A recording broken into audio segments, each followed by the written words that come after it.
పుష్కర్ ఎత్తిపోతల పథకం పైప్లైన్ పనులను రాష్ట్ర జలవనరుల శాఖ మంత్రి నిమ్మల రామనాయుడు శుక్రవారం క్షేత్రస్థాయిలో పరిశీలించారు.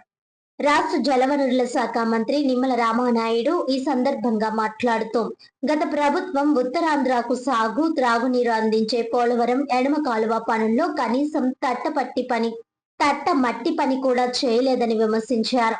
కూటమి ప్రభుత్వం అధికారంలోకి వచ్చిన 2 ఏళ్లలోనే పోలవరం ఎడమ కాలువ పనులకు 1800 కోట్ల రూపాయలు ఖర్చు చేస్తుందని తెలిపారు. అత్యంత క్లిష్టమైన పంప, తాండవ, ఏలేరు నదుల క్రాసింగ్లతో పాటు 11 ప్రాంతాల్లో హైవే క్రాసింగ్ వంతెనల పనులను పూర్తి చేశామని మంత్రి వెల్లడించారు. గత 5 ఏళ్ల పాలనలో పోలవరం ఎడమ కాలువ పనులు చేపట్టకపోవడం వల్లే ప్రస్తుతం అనేక అడ్డంకులను అధిగమించాల్సి వస్తోందని అన్నారు.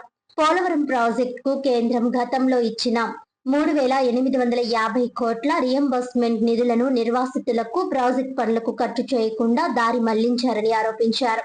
ఎల్నినో వంటి క్లిష్ట పరిస్థితుల్లో ప్రతి నీటి చుక్కను ఎంతో జాగ్రత్తగా కాపాడుకోవాలని ముఖ్యమంత్రి చంద్రబాబు ఆదేశించారని మంత్రి తెలిపారు. పుష్కర లిఫ్ట్ స్కీమ్ పైప్లైన్ పనులపై ప్రతిరోజు సమీక్ష నిర్వహిస్తున్నామని చెప్పారు. గత 8 ఏళ్లుగా పెండింగ్ లో ఉన్న manifold, pressure main delivery system వంటి కీలక పనులను శరవేగంగా పూర్తి చేసేందుకు రాత్రింబవళ్లు పనులు జరుగుతున్నాయని వివరించారు. గత ప్రభుత్వం చేసిన తప్పిదాలను సరిదిద్దుకుంటూ ఉత్తరాంధ్రకు గోదావరి జలాలను అందించేందుకు 29 కోట్ల రూపాయలతో పుష్కర ఎత్తిపోతల పైప్లైన్ పనులను పూర్తి చేస్తున్నామని తెలిపారు. త్వరలోనే ముఖ్యమంత్రి చంద్రబాబు ఉత్తరాంధ్రకు గోదావరి జలాలను విడుదల చేస్తారని మంత్రి నిమ్మల రామనాయుడు వెల్లడించారు.